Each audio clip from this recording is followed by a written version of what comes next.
Capítulo 3. Com a natureza e com Deus. A vida do Salvador na terra foi de comunhão com a natureza e com Deus. Nessa comunhão, ele revelou-nos o segredo de uma vida de poder.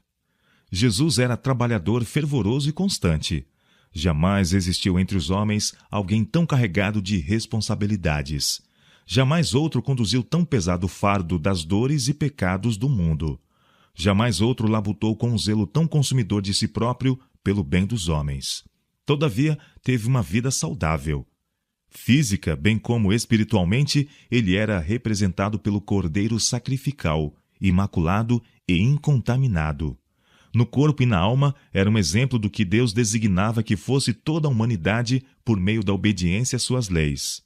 Quando se olhava para Jesus, via-se um rosto em que a divina compaixão se misturava com um poder consciente. Ele parecia circundado de uma atmosfera de vida espiritual. Suas maneiras eram suaves e despretensiosas, mas ele impressionava as pessoas com um senso de poder que, embora oculto, não podia ser inteiramente dissimulado. Durante seu ministério, ele foi continuamente perseguido por homens astutos e hipócritas que lhe buscavam a vida. Espias andavam em seus passos, espreitando-lhe as palavras, para encontrar ocasião contra ele.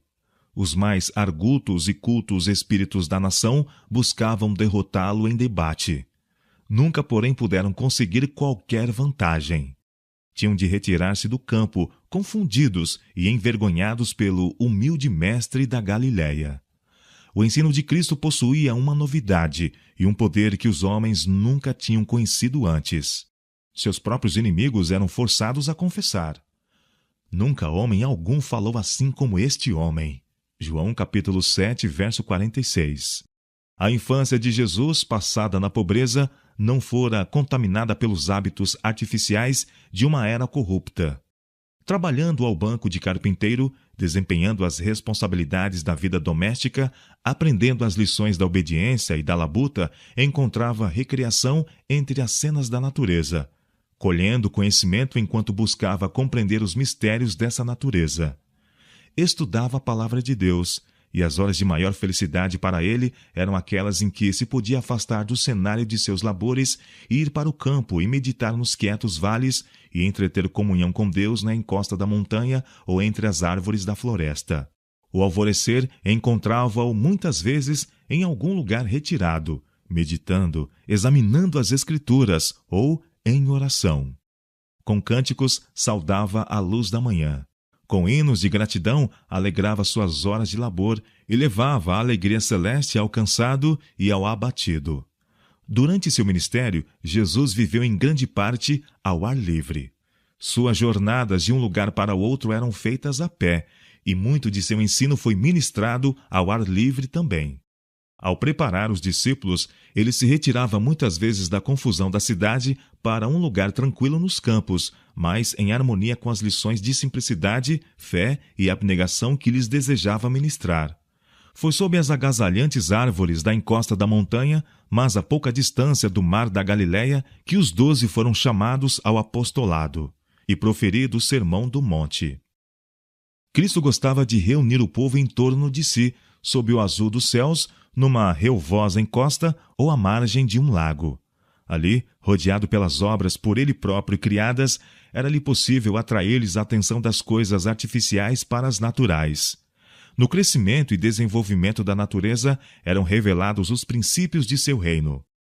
Ao erguerem os homens o olhar para os montes de Deus e contemplarem as maravilhosas obras de sua mão, podiam aprender preciosas lições de verdade divina. Nos dias futuros, as lições do Divino Mestre lhe seriam assim repetidas pelas coisas da natureza. O espírito seria elevado e o coração encontraria descanso. Aos discípulos que estavam ligados com ele em sua obra, Jesus dava muitas vezes licença por algum tempo a fim de irem visitar a família e descansar. Mas em vão se esforçavam eles por afastá-lo de seus labores.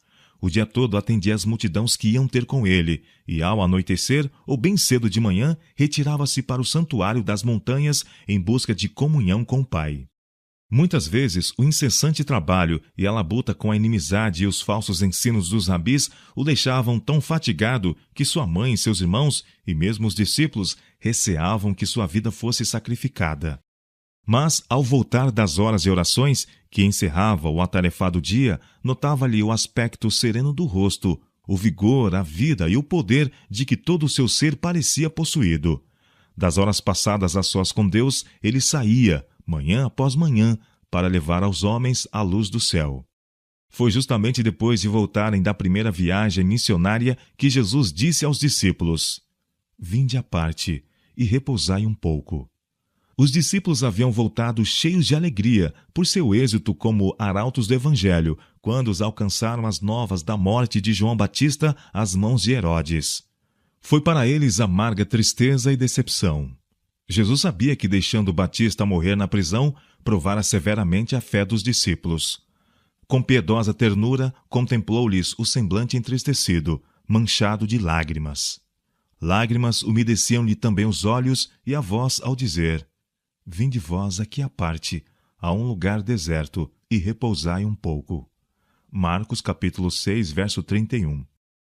Próximo de Betsaída, na extremidade norte do mar da Galileia, havia uma solitária região, embelezada com o luxuriante verde da primavera, o qual oferecia convidativo retiro a Jesus e seus discípulos. Para ali partiram, atravessando o lago em seu bote.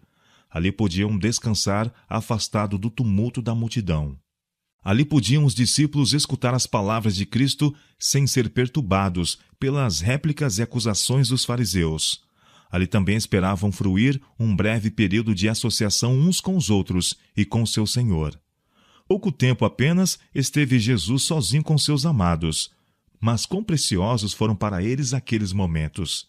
Falaram juntos acerca da obra do Evangelho e da possibilidade de tornarem sua tarefa mais eficaz quanto a alcançar o povo. Ao Jesus expor-lhes os tesouros da verdade, foram como que vitalizados por divino poder e inspirados de esperança e coragem. Mas dentro em pouco foi ele novamente procurado pela multidão. Supondo que houvesse ido a seu lugar habitual de retiro, o povo ali o seguiu.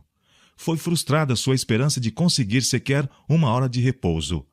Mas na profundeza de seu puro e compassivo coração, o bom pastor das ovelhas só teve amor e piedade para com aquelas desassossegadas e sedentas.